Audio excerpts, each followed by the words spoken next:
ಎಲ್ಲರಿಗೂ ನಮಸ್ಕಾರ. ಇದು ಸುದ್ದಿ ವಿಶ್ಲೇಷಣೆ. ನಾನು ಶಶಿಧರ್ ಭಟ್. ಇವತ್ತು BS ಯಡಿಯೂರಪ್ಪ ಮುಖ್ಯಮಂತ್ರಿ ಸ್ಥಾನಕ್ಕೆ ರಾಜೀನಾಮೆ ನೀಡಿದ್ದಾರೆ. ರಾಜೀನಾಮೆ ನೀಡುವ ಸಂದರ್ಭದಲ್ಲಿ ಅವರು ಕಣ್ಣೀರು ಹಾಕಿದ್ದಾರೆ. ಯಡಿಯೂರಪ್ಪ ರಾಜೀನಾಮೆ ನೀಡಬೇಕು ಅನ್ನುವುದು ಯಾವತ್ತೋ ತೀರ್ಮಾನ ಆಗಿತ್ತು.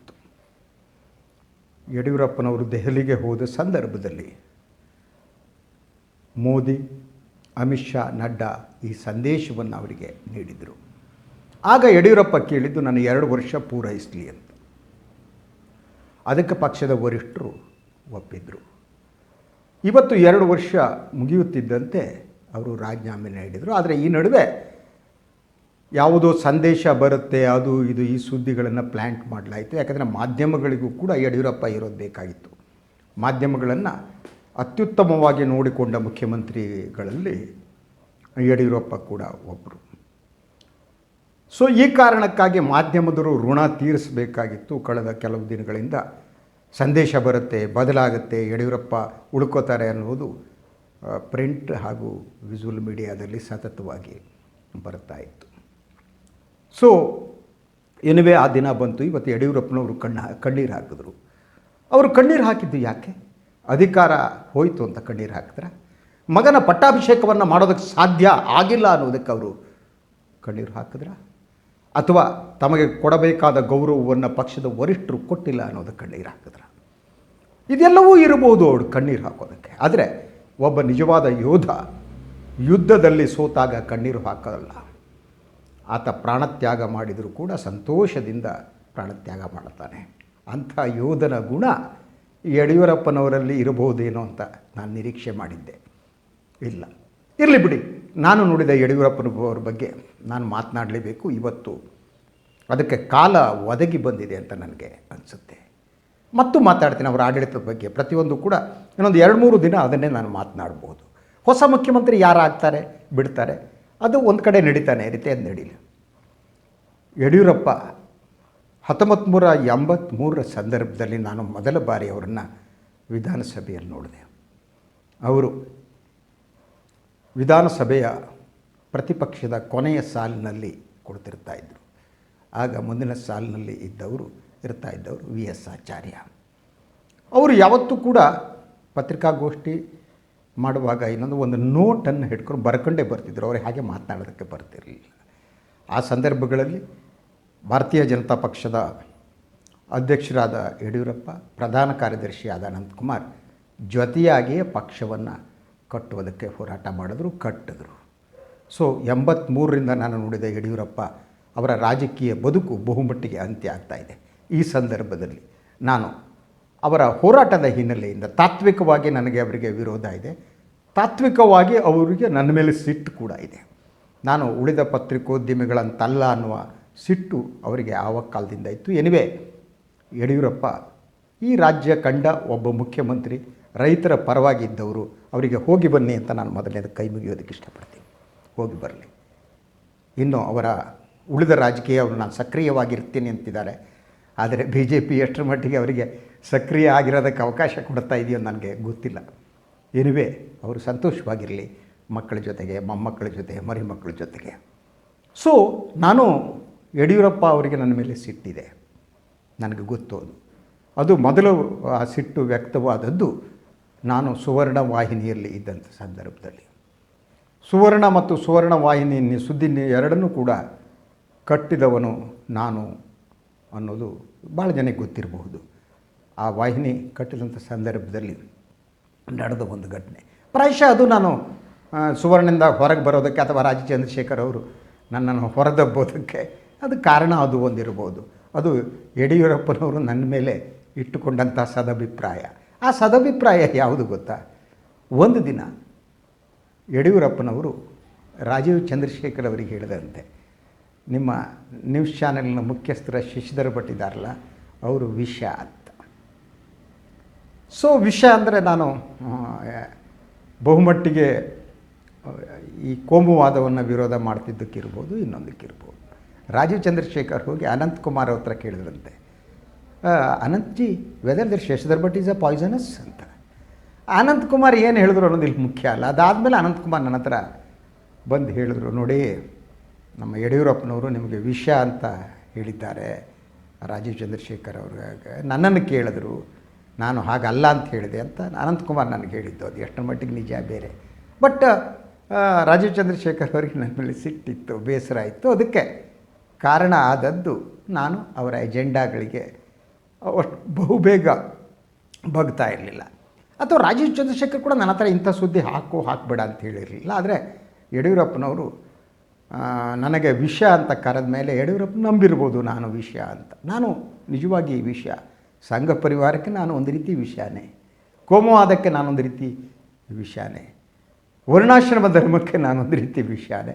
ಆದ್ದರಿಂದ ವಿಷ ನಾನು ಆ ಸಂಸ್ಥೆಗೆ ಹೊಂದೋದಿಲ್ಲ ಅನ್ನುವ ಕಾರಣಕ್ಕಾಗಿ ನನ್ನನ್ನು ಹೊರದಬ್ಬಿರ್ಬೋದು. ಆದರೆ ನನ್ನನ್ನು ಹೊರದಬ್ಬಿಸುವುದರಲ್ಲಿ ನನಗೆ ಪ್ರಮೋಷನ್ ಕೊಟ್ಟು ಸಂಸ್ಥೆ ಡೈರೆಕ್ಟರ್ ಅಂತ ಕರ್ಕೊಂಡೋಗಿ ಏನು ಕೆಲಸ ಮಾಡದಿದ್ದಾಗೆ ಹೆಡ್ ಆಫೀಸ್ನಲ್ಲಿ ಕೂಡಿಸಿದ್ರಲ್ಲ ನನ್ನ, ಅದರ ಹಿಂದೆ ಯಡಿಯೂರಪ್ಪನವರ ಪಾತ್ರ ಕೂಡ ಇತ್ತು ಅನ್ನೋದನ್ನು ಈ ಸಂದರ್ಭದಲ್ಲಿ ನಾನು ಹೇಳೋದಕ್ಕೆ ಇಷ್ಟಪಡ್ತೀನಿ. ಸೊ ಎರಡನೇದು ಇನ್ನೊಂದು ಸಂದರ್ಭ ಕೂಡ ನಾನು ನಿಮಗೆ ಹೇಳಬೇಕು. ಆವಾಗಲೂ ಕೂಡ ಯಡಿಯೂರಪ್ಪನವರು ನನ್ನನ್ನು ಕೆಲಸದಿಂದ ಓಡಿಸೋದ್ರಲ್ಲಿ ಸ್ವಲ್ಪ ಮಟ್ಟಿಗೆ ಯಶಸ್ವಿ ಆದ್ದು ಸಮಯ ನ್ಯೂಸ್ನಲ್ಲಿ.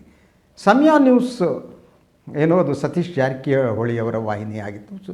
ಅದು ಪ್ರಾರಂಭ ಆದ ನಾನು ಈ ಸುವರ್ಣದಿಂದ ನನ್ನನ್ನು ಓಡಿಸಿದ ಮೇಲೆ ಒಂದಿನ ಸತೀಶ್ ಜಾರಕಿಹೊಳಿ ನನಗೆ ಫೋನ್ ಮಾಡಿ, ಬನ್ನಿ ನಮ್ಮ ಸಮಯ ವಾಹಿನಿನ ವಹಿಸ್ಕೊಳ್ಳಿ, ನಾನು ನಿಮಗೆ ವಹಿಸ್ಕೊಡ್ತೇನೆ, ನಾನು ಬೇರೆಯವರು ಯಾರಿಗೂ ಮಾರಾಟ ಮಾಡ್ತೀನಿ, ಅದು ಮಾರಾಟ ಮಾಡಿದರೆ ಅವ್ರಿಗೆ ಕೊಟ್ಬಿಡ್ತೀನಿ, ಆವಾಗ ಬಿಟ್ಟಿದ್ದು ಅಲ್ಲಿವರೆಗೆ ನೋಡ್ಕೊಳ್ಳಿ ಅಂತಂದರು. ನಾನು ಸಮಯಕ್ಕೆ ಒಂದು ಅಗ್ರಿಮೆಂಟಿಗೆ ಸೈನ್ ಹಾಕಿ ಬಂದೆ. ಅಗ್ರಿಮೆಂಟ್ ಕಾಪಿ ಇಲ್ಲೇ ಇದೆ, ಬೇಕಾದ್ರೆ ತೋರಿಸ್ತೀನಿ. ಸೊ ಅದ್ರ ಪ್ರಕಾರ ನಾನು ಎಂಪ್ಲಾಯ್ ಆಗಿರಲಿಲ್ಲ. ನಾನು ಅಗ್ರಿಮೆಂಟ್ ಮಾಡಿಬಿಟ್ಟು ಸಮಯಕ್ಕೆ ಬಂದಿದ್ದು. ಸಮಯ ಅಟ್ಲೀಸ್ಟು ಒಂದು 2 ವಾರಗಳ ಕಾಲ ಅದು ನಂಬರ್ 2 ಚಾನಲ್ ಆಗಿ ಮಾಡಿದ ಸಂತೋಷ ನಂದೊಬ್ಬಂದೇ ಅಲ್ಲ. ಆವಾಗಿದ್ದಂಥ ಟೀಮ್ನಲ್ಲಿ ಯಾರು ಸುರೇಶ್ ಅಂತ ಇದ್ದರು, ಈಗ ಅವರು ದಿಗ್ವಿಜಯದಲ್ಲಿದ್ದಾರೆ, ವಾಗೇಶ್ ಇದ್ದರು. ಎಲ್ಲರ ಒಂದು ಪ್ರಯತ್ನದಿಂದ ಅದು ನಂಬರ್ 2 ಚಾನಲ್ ಆಗಿತ್ತು. ಆ ಸಂದರ್ಭದಲ್ಲಿ ಸತೀಶ್ ಅವರು ಇದನ್ನು ಮಾರಾಟ ಮಾಡಬೇಕು ಅಂತಿದ್ದಾಗ ಅದನ್ನು ತೆಗೆದುಕೊಳ್ಳೋದಕ್ಕೆ ಬಂದವರು ಸನ್ಮಾನ್ಯ ಈಗ ಮುಖ್ಯಮಂತ್ರಿ ಹುದ್ದೆಯಲ್ಲಿದ್ದಂಥ ಮುರುಗೇಶ್ ನಿರಾಣಿ ಅವರು. ಸೊ ಅವರು ಆ ವಾಹಿನಿಯನ್ನು ತೆಗೆದುಕೊಳ್ಳೋದಕ್ಕೆ ಮುಂದೆ ಬಂದರು.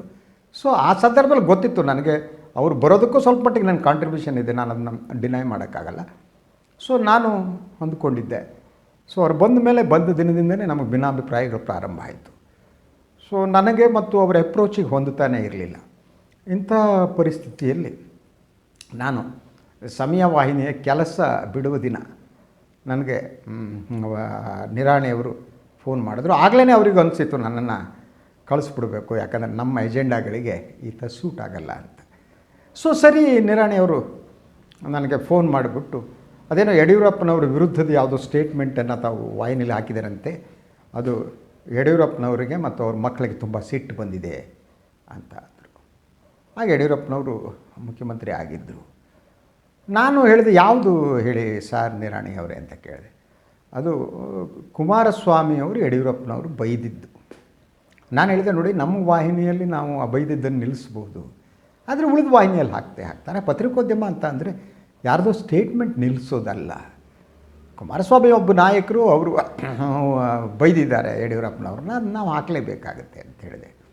ಆಗ ನಿರಾಣಿ ಹೇಳಿದ್ದು, ಇಲ್ಲ ನೋಡಿ, ಇದರಿಂದ ನನಗೆ ಭಾಳ ತೊಂದರೆ ಆಗ್ತಾಯಿದೆ, ಸಾಹೇಬರಿಗೆ ಅವ್ರ ಮಕ್ಕಳಿಗೆ ಸಿಟ್ಟು ಬಂದಿದೆ ಅಂತ. ನಾನು ಕೇಳಿದೆ, ಯಾರಿಗೆ ಸಿಟ್ಟು ಬಂದಿದೆ? ಒಂದು ಕೆಲಸ ಮಾಡಿ ಸರ್, ನೀವು ಪಾಪ ನಿರಾಣಿಯವರು ನನ್ನ ಗೌರವದಿಂದ ನಡೆಸ್ಕೊಂಡ್ರಿ, ಇವತ್ತಿನವರೆಗೆ ಗೌರವದಲ್ಲೇ ಮಾತಾಡ್ತಾರೆ ಅವರು. ನೀವೊಂದು ಕೆಲಸ ಮಾಡಿ, ಉಮಾದೇವಿಯವರು ಮತ್ತು ವಿಜೇಂದ್ರ ಅವ್ರನ್ನ ನೋಡಿ ಒಂದು ಸಲ ಸಾರಿ ಅಂತ ಹೇಳಿ ಅಂತ ಅಂದರು. ನನಗೆ ಒಳಗಡೆ ಇದ್ದಕ್ಕಿದ್ದಾಗೆ ಸಿಟ್ಟು ಬಂದುಬಿಡ್ತು. ನಾನು ಬದುಕಿನಲ್ಲಿ ಸಾರಿ ಅಂತ ಹೇಳೋ ಕೆಲಸ ಮಾಡಿಲ್ಲ, ನಾನು ಪತ್ರಿಕೋದ್ಯಮ ಧರ್ಮವನ್ನು ಪಾಲಿಸಿದ್ದೀನಿ. ಅದು ನಾನು ಅವ್ರಿಗೆ ಹೇಳಿದೆ, ನೋಡಿ ಬೇಕಾದರೆ ಯಡಿಯೂರಪ್ಪನವ್ರು ನೋಡಿಬಿಟ್ಟು ಅವರಿಗೆ ನಾನು, ನೋಡಿ ಸರ್ ಹೀಗೀಗಿದೆ, ಅವ್ರು ಹೇಳಿದ ಸ್ಟೇಟ್ಮೆಂಟ್ ಹಾಕಿದ್ದೀನಿ, ನಾನು ಸ್ಟೇಟ್ಮೆಂಟ್ ನಿಲ್ಸೋಕ್ಕಾಗಲ್ಲ, ಅದು ಪತ್ರಿಕೋದ್ಯಮ ಅಲ್ಲ ಅಂತ ಬೇಕಾದರೆ ಯಡಿಯೂರಪ್ಪನವ್ರಿಗೆ ಹೇಳು. ಅವ್ರ ಮಕ್ಕಳಿಗೆ ಉಮಾದೇವಿ ಮತ್ತು ವಿಜಯೇಂದ್ರ, ನನ್ನ ಎಕ್ಸ್ಪೀರಿಯನ್ಸ್ ಪತ್ರಿಕೋದ್ಯಮದಲ್ಲಿ ನನಗೆ ಎಷ್ಟು ಅನುಭವ ಆಗಿದೆಯೋ ಅಷ್ಟು ಕೂಡ ವಯಸ್ಸಾಗದಿರುವ ಹುಡುಗರು ಅವ್ರು ನನ್ನ ಎದುರುಗಡೆ. ನಾನು ಹೇಳಿದೆ, ನಾನು ಮಾಡೋದಕ್ಕಾಗಲ್ಲ ಸರ್, ನಾನು ಅವ್ರ ಮಕ್ಕಳಿಗೆಲ್ಲ ಹೋಗಿ ಸಾರಿ ಅಂತ ನನ್ನ ಲೈಫ್ನಲ್ಲಿ ಕೇಳಲ್ಲ, ನಾನು ಸಾರಿ ಅಂತ ಹೇಳೋ ಕೆಲಸನೇ ಮಾಡಿಲ್ಲ ನಾನು ಅಂತ ಹೇಳಿದೆ. ಅವರು ನಿನ್ನೆ ಅಂದರು, ನೋಡಿ ನನಗೆ ಕಷ್ಟ ಆಗುತ್ತೆ, ನಾನು ಅವ್ರ ಸಚಿವ ಸಂಪುಟದಲ್ಲಿದ್ದೀನಿ, ಸೊ ಆದ್ದರಿಂದ ನನಗೆ ನಾನು ಹೇಳಿದೆ ನಿಮಗೆ ಕಷ್ಟ ಆಗುತ್ತೆ ಅಂದರೆ ನಾನು ಬಿಟ್ಟು ಹೋಗ್ತೀನಿ ಅಂತ. ಆವಾಗಲೇ ಒಂದು ಪ್ಲಾಟ್ ರೆಡಿ ಆಗಿತ್ತು, ಎಲ್ಲ ಸೇರಿ ನನ್ನನ್ನು ಕಳಿಸ್ಬೇಕು ಅಂಥೇಳಿ ತೀರ್ಮಾನ ತಗೊಂಡಿದ್ದರು. ಜಿ ಎನ್ ಮೋಹನ್ ಅವ್ರನ್ನ ಕರ್ಕೊಬರೋದಕ್ಕೆಲ್ಲ ವೇದಿಕೆ ಸಿದ್ಧ ಆಗಿತ್ತು. ಯಾಕೆಂದರೆ ನಾನು ಹೊಂದಲ್ಲ ಅನ್ನೋದು ಅವ್ರಿಗೆ ಗೊತ್ತಿತ್ತು. ಅದು ನಿಜ ಕೂಡ, ನಾನು ಬಿ ಜೆ ಪಿಯವರಿಗೆ ಹೊಂದೇ ಇರುವುದು ನಿಜವಾದದ್ದು. ಸೊ ಆ ಕಾರಣಕ್ಕೆ ನಾನು ಹೇಳಿದೆ, ಆಗಿದ್ರೆ ಸರಿ ಸರ್ ನಾನು ಹೋಗ್ತೀನಿ ಅಂತ ಹೇಳಿದೆ. ಸೊ ಎರಡೂ ಸಂದರ್ಭದಲ್ಲಿ ಯಡಿಯೂರಪ್ಪನವರ ಕಾರಣಕ್ಕಾಗಿ ನಾನೇನು ಕೆಲಸ ಬಿಡಬೇಕಾಯ್ತು, ಅದಕ್ಕೆ ಸಿಟ್ಟಿಲ್ಲ ನನಗೆ. ಬರಬೇಕಾದ್ರೆ ಹೇಳಿದೆ, ಈ ತಿಂಗಳ ಸಂಬಳ ಕಳಿಸ್ಬಿಡಿ, ನನಗೆ ಸಂಬಳ ಇಲ್ಲದೆ ಬದುಕೋಕ್ಕಾಗಲ್ಲ, ನನಗೆ ಕಷ್ಟ ಇದೆ ಅಂತ ಹೇಳಿದೆ. ಆಯಿತು ಕಳಿಸ್ತೀನಿ ಅಂತಂದರು. ಸೊ ಎರಡು ಕಡೆ ಮನೆಗೆ ಚೆಕ್ ಕಳಿಸ್ಕೊಟ್ರು ನನ್ನ ತಿಂಗಳ ಸಂಬಳವನ್ನು. ಅದರಿಂದ ಯಡಿಯೂರಪ್ಪನವ್ರಿಗೆ ಒಂದು ರೀತಿ ನನ್ನ ಮೇಲೆ ಸಿಟ್ಟಿತ್ತು ಅಂತ. ಅದು ನಾನು ಡಿನೈ ಮಾಡಲಾರೆ. ಅವ್ರ ಸಿಟ್ಟಿಗೆ ಕಾರಣಗಳಿದ್ದು ನನ್ನ ಮಾತು, ನನ್ನ ಟೀಕೆ ಏನಿದೆ. ಅವರು ಸಂಘದ ಕಾರ್ಯಕರ್ತರು, ಚಡ್ಡಿ ಹಾಕಿ ಪ್ಯಾಂಟ್ ಹಾಕಿದವರು, ಚಡ್ಡಿ ಹಾಕಿಕೊಂಡು ಓಡಾಡಿದವರು. ಅವರಿಗೆ ನಮ್ಮಂಥವರ ಮಾತುಗಳು ಕಹಿ ಅಂತ ಅನಿಸುತ್ತೆ. ಮತ್ತು ಅವರಂಥ ಕ್ಯಾರೆಕ್ಟರ್ಗಳಿಗೆ ಯಾವತ್ತೂ ಕೂಡ ಅವರು ಟೀಕೆಯನ್ನು ಸಹಿಸಲಾರರು ಅಂತ ಯಡಿಯೂರಪ್ಪ ಇವತ್ತು ಹೊರಟು ನಿಂತಿದ್ದಾರೆ. ನನಗೂ ಒಂದು ನಿಮಿಷ ಪಾಪ ಯಡಿಯೂರಪ್ಪನವ್ರನ್ನ ನಾನು ಇನ್ನೇನು ಹೇಳಿದೆ, ಇದೆಲ್ಲ ನಡುವೆ ನನ್ನನ್ನು ಅವರು ಚಾನಲ್ಗಳಿಂದ ಒದ್ದೋಡಿಸೋದಕ್ಕೆ ಯತ್ನ ಮಾಡಿದರೂ ಕೂಡ ಅವರನ್ನು ಈ ಒದ್ದೋಡಿಸಿದ ರೀತಿ ನನಗೆ ಇಷ್ಟ ಆಗಲ್ಲ. ಯಾಕಂದರೆ ಅದಲ್ಲ ಅಂತ. ಇನ್ನೂ ಜನತಾಂತ್ರಿಕ ನಿನ್ನೆ ಆ ಮಾತನ್ನು ಹೇಳಿದೆ ನಾನು, ಯಡಿಯೂರಪ್ಪನವ್ರಿಗೆ ಇನ್ನು ಬಿ ಜೆ ಪಿ ವರಿಷ್ಠರು ಇನ್ನಷ್ಟು ಗೌರವವನ್ನು ಕೊಡ್ಬೋದಾಗಿತ್ತು ಅಂತ. ಆದರೆ Yediyurappa also nose the politics. ಯಾವ ರೀತಿ ಗೊತ್ತಾ ನಿಮಗೆ?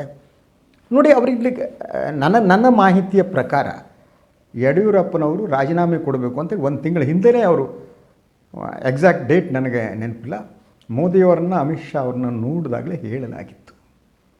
ಸಂದೇಶ ಬರುತ್ತೆ ಅಂತಂದ್ರಲ್ಲ, ದ್ಯಾಟ್ ಇಟ್ಸ್ ಸೆಲ್ಫ್ ರಾಂಗ್, ಅದು ಪ್ಲ್ಯಾಂಟೆಡ್. ಅದು ಸಂದೇಶ ಮೊದಲೇ ಕೊಟ್ಟಾಗ್ಬಿಟ್ಟಿದೆ.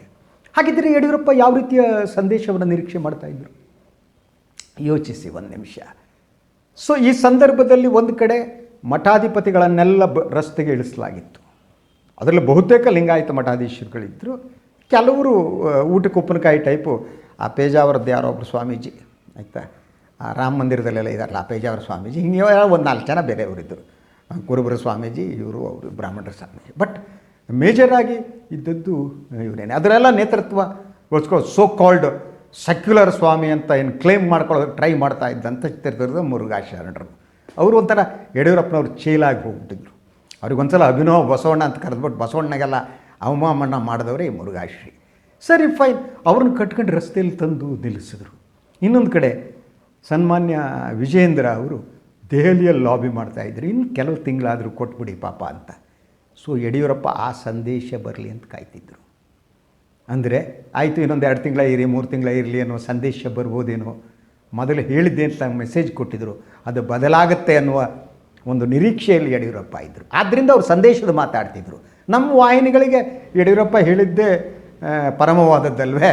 ಆದ್ದರಿಂದ ಅವರು ಅಂದರೆ ಯಡಿಯೂರಪ್ಪ ಸುತ್ತಮುತ್ತಲು ಅವ್ರು ಪ್ಲ್ಯಾಂಟ್ ಮಾಡ್ತಿದ್ದು, ಸಂದೇಶ ಬರುತ್ತೆ, ಯಾಕೆ ಬಂದಿಲ್ಲ ಸಂದೇಶ, ರಾತ್ರಿ ಆಯಿತು ಬರಬಹುದೇ ಸಂದೇಶ, ಅಥವಾ ಬೆಳಿಗ್ಗೆ ಬರುತ್ತೆ ಸಂದೇಶ. ಏನು ಸಂದೇಶ ಹೇಳಿ ಆಗೋಗಿದೆ. ಇನ್ನು ಮೂರ್ಖರು ಇವರೇ ಕಿವಿ ಮೇಲೆ, ಮಾಧ್ಯಮದವರು ಕಿವಿ ಮೇಲೆ ಲಾಲ್ಬಾಗು ಕಬ್ಬನ್ ಪಾರ್ಕು ಇಟ್ಕೊಂಡು ಸಂದೇಶ ಅಂತ ಹಾಡು ಹೇಳ್ತಾ ಕೂತಿದ್ದರು. ಸೊ ಯಡಿಯೂರಪ್ಪನವರಿಗೆ ಮಧ್ಯಾಹ್ನದವರೆಗೆ ಗೊತ್ತಾಯಿತು. ಅವ್ರು ಆ್ಯಕ್ಚುಲಿ 3 ಗಂಟೆವರೆಗೆ ಕಾಯೋಣ ಅಂತಿದ್ದರು ಅವರು ಯಡಿಯೂರಪ್ಪನವರು. 3 ಗಂಟೆಗೆ ರಾಜ್ಯಪಾಲರ ಅಪಾಯಿಂಟ್ಮೆಂಟ್ ಕೂಡ ತೊಗೊಂಡಿದ್ದರು. ರಾಜ್ಯಪಾಲರು ನಿನ್ನೆ ಮಧ್ಯಪ್ರದೇಶಕ್ಕೆ ಹೋದವರು ರಾತ್ರಿ ಬಂದು ಕಾಯ್ತಾ ಕೂತಿದ್ದರು. ಎಲ್ಲ ಎವ್ರಿಥಿಂಗ್ ವಾಸ್ ಸೆಟ್ ಅಂತರ ಎಲ್ಲ ರೆಡಿಯಾಗಿದೆ. ಸೊ ಆದರೂ ಕೂಡ ಇವ್ರಿಗೆ ಸಣ್ಣ ಆಸೆ, ಮೋದಿಯವರು ಫೋನ್ ಮಾಡಿಬಿಟ್ಟು, ಅಮಿತ್ ಶಾ ಫೋನ್ ಮಾಡಿಬಿಟ್ಟು, ಆಯಿತು ಯಡಿಯೂರಪ್ಪನವ್ರು ಇರ್ರಿ ಇನ್ನೊಂದು ತಿಂಗಳ ಅಂತ ಹೇಳ್ತಾರೇನೋ ಅಂತ. ಆದರೆ ಮೋದಿ ಮತ್ತು ಅಮಿತ್ ಶಾ ಆ ರೀತಿ ರಾಜಕಾರಣಿಗಳೆಲ್ಲ ಅವ್ರು ಒಂದು ಸಲ ತೀರ್ಮಾನ ತಗೊಂಡ್ಮೇಲೆ ಯಾವತ್ತೂ ಅದನ್ನು ಅವರು ಬದಲಿಸುವ ಜನ ಅಲ್ಲವೇ ಅಲ್ಲ. ಸೊ ಅವರಿಗೆ ಬೆಳಗ್ಗೆ ಹೊತ್ತಿಗೆ ಗೊತ್ತಾಗ್ಬಿಡ್ತು ಈ ಸಂದೇಶ ಬರಲ್ಲ ಅಂತ. ಆ ಮಾಹಿತಿ ಅವರಿಗೆ ತಲುಪಿತ್ತು, ತಾವು ಮುಂದುವರಿಯೋದಕ್ಕೆ ಮತ್ತೆ ಪರ್ಮಿಷನ್ ಕೊಡಲ್ಲ ಅಂತ. ಅದಕ್ಕಾಗಿ ಸಾಧನಾ ಸಮಾವೇಶ ಟೈಪ್ ಮಾಡಿದ ಯಡಿಯೂರಪ್ಪ ಅಲ್ಲೇ ಕಣ್ಣೀರು ಹಾಕ್ಬಿಟ್ಟು ಹತ್ಬಿಟ್ಟು, ಯಾಕೆಂದರೆ ನನ್ನ ಮುಂದುವರಿಸಿಲ್ಲ ಅಂತ ಕಣ್ಣೀರು ಹಾಕಿದ್ದು, ಇನ್ಯಾವುದಕ್ಕೂ ಅಲ್ಲ. ಅದ್ರ ಜೊತೆಗೆ ಮಗನ ಪಟ್ಟಾಭಿಷೇಕ ಆಗಿಲ್ಲ ಅನ್ನೋದು ಕಣ್ಣೀರು ಹಾಕ್ಬಿಟ್ಟು ನೇರವಾಗಿ ತಾವು 3 ಗಂಟೆಗೆ ಕಾದಿಲ್ಲ ಹೋಗ್ಬಿಟ್ಟು ರಾಜೀನಾಮೆ ಕೊಟ್ಬಿಟ್ಟು ಬಂದರು. ಸೊ ಯಡಿಯೂರಪ್ಪನ ರಾಜೀನಾಮೆ ಅದರಿಂದ ಆಗುವ ಪರಿಣಾಮಗಳು, ಬಿ ಜೆ ಪಿ ಒಳಗೇನಾಗುತ್ತೆ, ಇದೆಲ್ಲ ಕೂಡ ನಾಳೆ ಮತ್ತೆ ನಾನು ಮಾತಾಡ್ತೀನಿ. ಹಾಗೆ ಕಂಟಿನ್ಯೂಸ್ ಆಗಿ ಇನ್ನೂ ಕೆಲವು ವಿಚಾರವನ್ನು ಮಾತಾಡಬೇಕು. ಸೊ ಯಡಿಯೂರಪ್ಪ ಏನಿದ್ದಾರೆ ಕರ್ನಾಟಕದಲ್ಲಿ ಆಯಿತಾ ಮುಖ್ಯಮಂತ್ರಿಯಾಗಿ ಹೋದವರ ಪಟ್ಟಿಗೆ ಸೇರಿದ್ದಾರೆ. ಒಂದು ಯುಗ ಮುಗೀತು, ಯುಗ ಧರ್ಮ, ಇದೆಲ್ಲ ಬುಲ್ಶಿಟ್. ಯಾವ ಯುಗವೂ ಇಲ್ಲ, ಬದನೆಕಾಯೂ ಇಲ್ಲ. ಪಾಪ 4 ಬಾರಿ ಮುಖ್ಯಮಂತ್ರಿ ಆದರೂ ಒಂದು ಸಲ ಪೂರ್ಣ ಅವಧಿ ಅವರಿಗೆ ಸಿಕ್ಕಿಲ್ಲ. ಅಂಥ ಮಹಾನ್ ಜನಪರವಾದ ಕಾರ್ಯವನ್ನು ಮಾಡಿಲ್ಲ. ಬೊಕ್ಕಸು ದುಡ್ಡನ್ನು ಎಲ್ಲರಿಗೂ ಹಂಚಿದ್ದಾರೆ, ಕಾಂಗ್ರೆಸ್ನವರಿಗೂ ಹಂಚಿದ್ದಾರೆ. ಕಾಂಗ್ರೆಸ್ನವ್ರಿಗೆ ಬೇಕಾದವರಿಗೆ, ಎಲ್ಲ ಕಾಂಗ್ರೆಸ್ ನಾಯಕಗಳಿಗೆ ಅವರ ಕ್ಷೇತ್ರದ ಕೆಲಸ ಅಂತೇಳಿ ದುಡ್ಡು ಕೊಟ್ಟಿದ್ದಾರೆ. ಆದ್ದರಿಂದ ಎಲ್ಲರೂ ಕೂತ್ಕೊಟ್ಟು ಒಳಗಡೆ ಕಣ್ಣೀರು ಹಾಕ್ತಿದ್ದಾರೆ. ಸಿದ್ದರಾಮಯ್ಯನವರು ಕಣ್ಣೀರು ಹಾಕ್ಬೋದು, ಡಿ ಕೆಗಂತೂ ತುಂಬ ದುಃಖ ಆಗಿರುತ್ತೆ, ಯಾಕಂದರೆ ಬಿಸ್ನೆಸ್ ಪಾರ್ಟ್ನರ್ ಅಂತ ಹೇಳಲಾಗ್ತಾ ಇದೆ. ಎಲ್ಲರೂ ಕಣ್ಣೀರು ಹಾಕ್ತಿದ್ದಾರೆ, ಯಡಿಯೂರಪ್ಪನವರು ಕಣ್ಣೀರು ಹಾಕ್ತಿದ್ದಾರೆ. ಯಡಿಯೂರಪ್ಪ ಒಂದು ರೀತಿಯಲ್ಲಿ ಅಜಾತ ಶತ್ರು, ಯಾಕೆಂದರೆ ಎಲ್ಲ ಪಕ್ಷದಲ್ಲೂ ಅವರು ಸ್ನೇಹಿತರು, ಬಿಸ್ನೆಸ್ ಪಾರ್ಟ್ನರ್ಸು ಇದ್ದಾರೆ. ಇದೇ ಯಡಿಯೂರಪ್ಪನವರ ರಾಜಕೀಯ ಮತ್ತು ಬದುಕು. ನಮಸ್ಕಾರ.